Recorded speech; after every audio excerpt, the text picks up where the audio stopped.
Hey there, cocomelons. Welcome to Edu-cate. Today we'll be doing folding and faulting in grade 10 geography.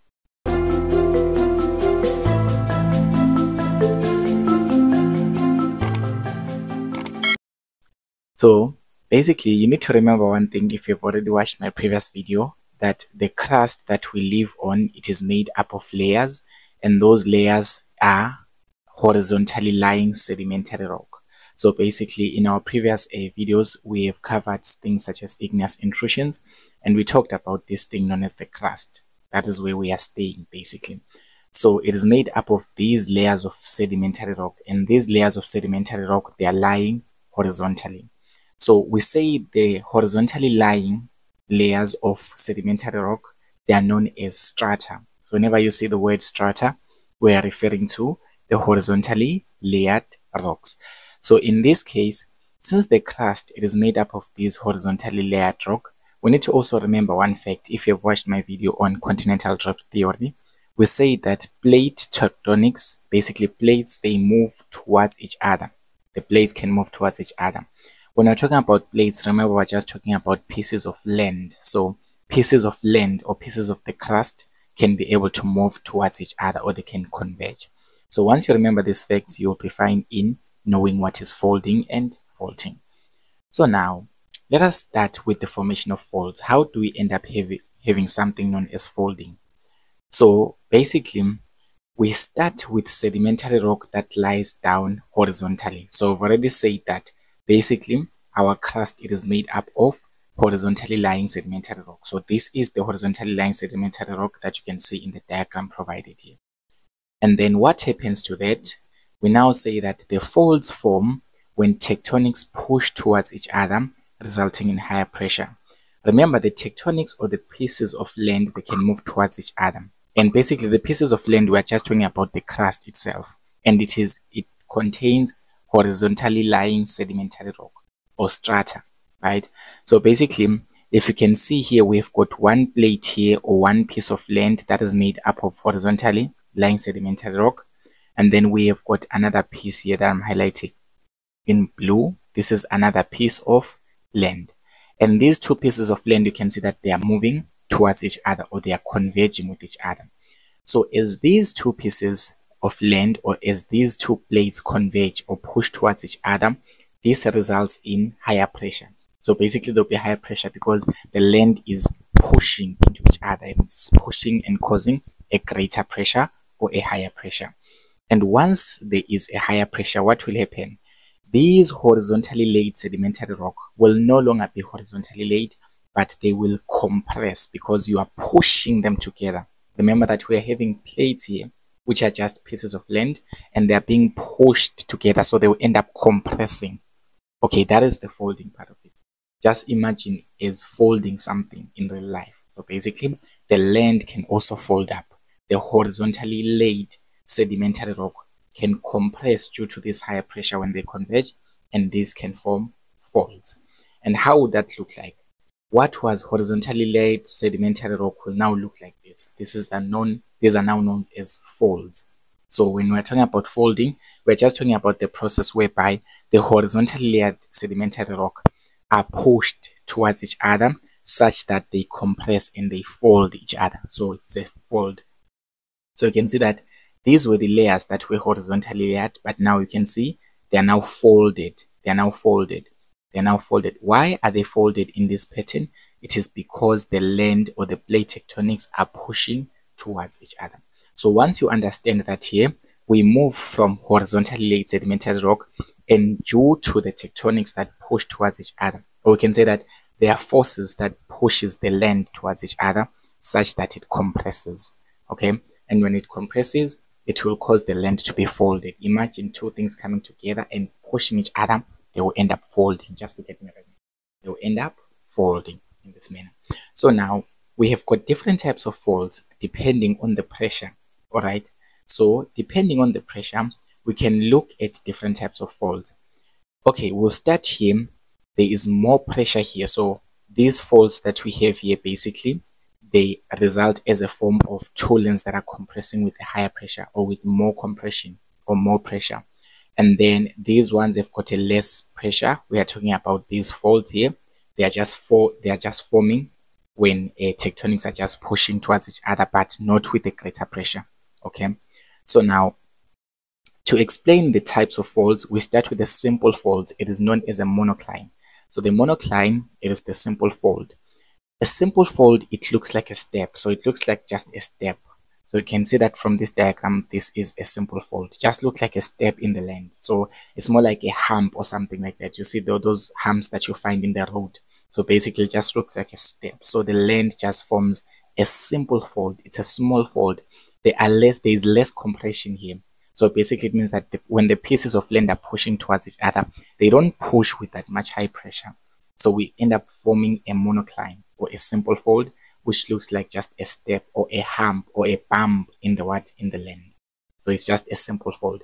So this was horizontally layered sedimentary rock, but now it has been folded into a simple fold due to less pressure. So this is your simple fold. And then we have got an overfold. Nothing too much to explain about it. Of course, there's nothing I wrote here. It is because basically an overfold, it has got more pressure than the simple fold. So there is more compression of land than in the simple fold.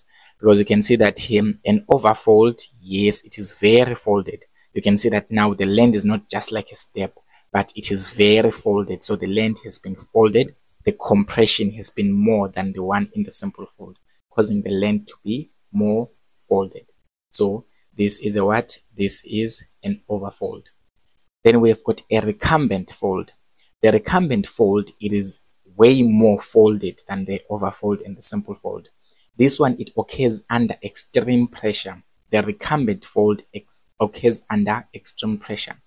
Look at this. So you can see that here, at this point, when the lands were colliding or when the plates were converging with each other, what happens? The land folded so much. It folded so much. And when it folded so much, you can see that it is because there's a lot of pressure. So when there's a lot of pressure, the land will even fold a lot. Okay. So this is the basic sense of saying that the recumbent fold is a fold that occurs under extreme pressure. All right. So when we have got extreme pressure, we have got a recumbent fold that forms. Then we've got an overthrust or a nappe. Okay, so they can say a nappe or they can say an overthrust fold. So an overthrust fold, it has got also too high pressure. It has got the highest pressure compared to all the types of folds that we have. Since we've got simple fold, overfold, and recumbent, the overthrust fold, it is very, very, very big, such that the amount of pressure causes the rock to break down. Okay, let's just look at this image very carefully here. This is an overthrust fold or a nappe.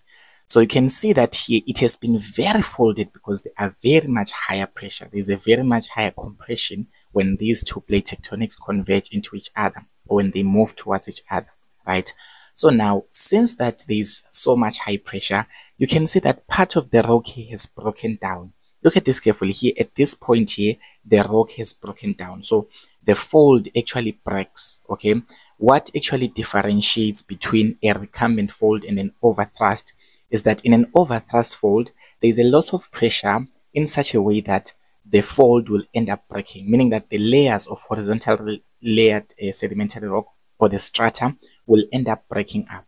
So we can just look at this image closely. You can see that here these layers have broken down. So there is a fracture there. So it's a nappe, or it is known as an overfold. And then from there, once you know these types of folds, just an emphasis, you must know the simple fold the most. You must know the recumbent as well as the overthrust. The overfold, there's not much information about it. It's just that there is more pressure compared to a simple fold.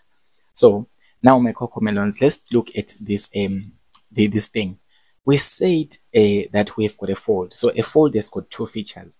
So basically, the horizontally layered sedimentary rock now have been folded, right? So this is a fold. You can see that these are layers of horizontally sedimentary rock, but now they have been folded so that they are no longer horizontal. You can see that they've been folded. So these are layers of sedimentary rock and they've been folded.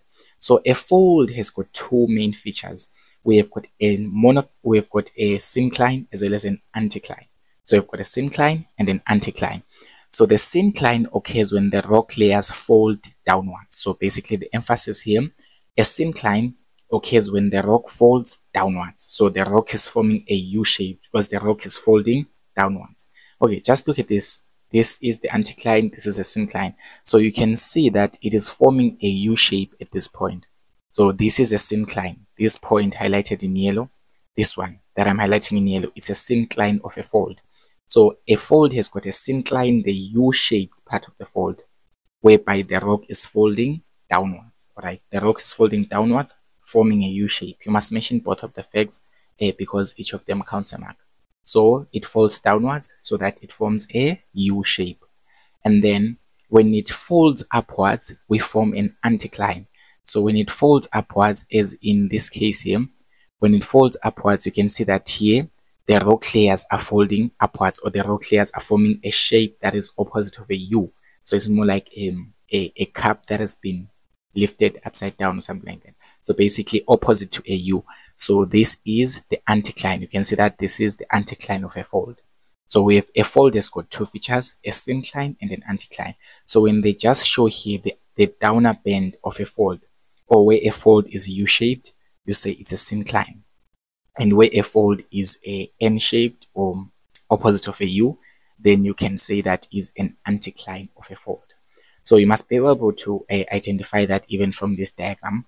Let us just look at here. This is a realistic diagram of a fold mountain. So this is a fold mountain. So a fold mountain, you can see that here we've got a syncline and an anticline. I'm not sure if you're able to identify, but here in a basic sense here, the syncline, it is whereby this is forming a U shape. Okay, you can see that the rock, the brown rock here at this point, it is forming a U shape. And then the anticline, remember, it is forming this shape opposite of a U, something like an N or something like that. So in this diagram of mine, I want you to identify A.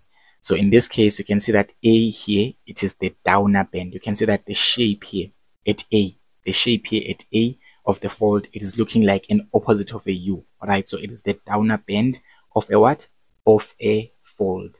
So the downer bend of a fold mountain, or a fold feature in this case, it is known as an anticline. So if they say identify what is A, you say it's an anticline.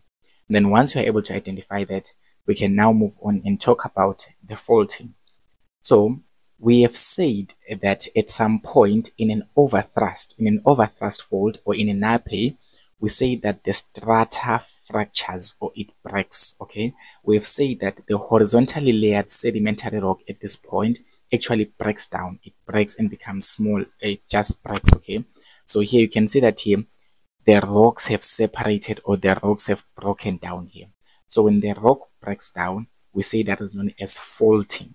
Folding, it is just when the horizontally layered sedimentary rock is changing shape and it is bending. Okay, that bend, it is folding. But when it is now breaking, when the rock starts breaking up, now we're going to say that is what? That is faulting. So faulting simply means that the rock is breaking up. Look at this clear example. We have got here, this is an image of just a land, the crust. Okay, it's just land and two plate tectonics. So we have got here, we've got one plate here, and then we have got another plate here. So these are two pieces of land, and then you can see that they are having horizontally lying sedimentary rock. And then when we're saying that faulting is occurring, when faulting is occurring, you can see that now in diagram B, the rock has been broken down. You can see that here there is a fracture, the rock breaks. Okay, so the fact that the rock breaks tells you that is known as a fault, no longer a fold. Okay, a fold is just bending of the horizontally layered strata, but now a fault means that now we have got something breaking. We have got the layers of sedimentary rock breaking due to particular forces. Now we need to look at the types of faults and which forces influence the type of faults that we can have. But remember this, folding is bending, faulting is when the rock is starting to break. So now when we look at faulting, we've got three types of faults. We've got a normal fault, we've got a reverse fault, as well as a strike slip fault. Three types. You need to know each and every one of them and the forces responsible for each. So a normal fault, so this is the type of fault. This this row here represents the type of fault. So in a normal fault, we have got these forces. So the type of forces that cause a normal fault, they are known as tension forces. So this is when the plate tectonics, you can see that here, they are sliding past each other. So basically, one block will slide downwards. Okay, one block slides downwards. So here, what is happening here? You can see that we have got, this is a plate tectonic, and this is also a plate as well. So we've got two plates here. And when these plates are here, one of them is sliding downwards. We are focusing especially on this one that is moving downwards. So this one is moving downwards. So in a normal fault, we have got one block that slides downwards. Out of two plates that are converging at a certain boundary, we have got one block or one plate tectonic that slides downwards. In a reverse fault, it is the opposite. Okay, it is the opposite of a normal fault. So the reverse fault is caused by compression forces. Okay, we say they're known as compression forces, whereby one block is moving upwards. So here, one block, we've got two blocks or two plate tectonics, and they are connected to one another, and one of them decides to move upwards. In a normal fault, remember, one of them decided to move downwards. So basically, that movement can cause the rock to be broken. Of course, remember that this rock was connected in a way, but now when one block moves away, the rock will be broken. Alright, so basically, one block slides upward for a reverse fault due to compression forces when they ask the type of forces.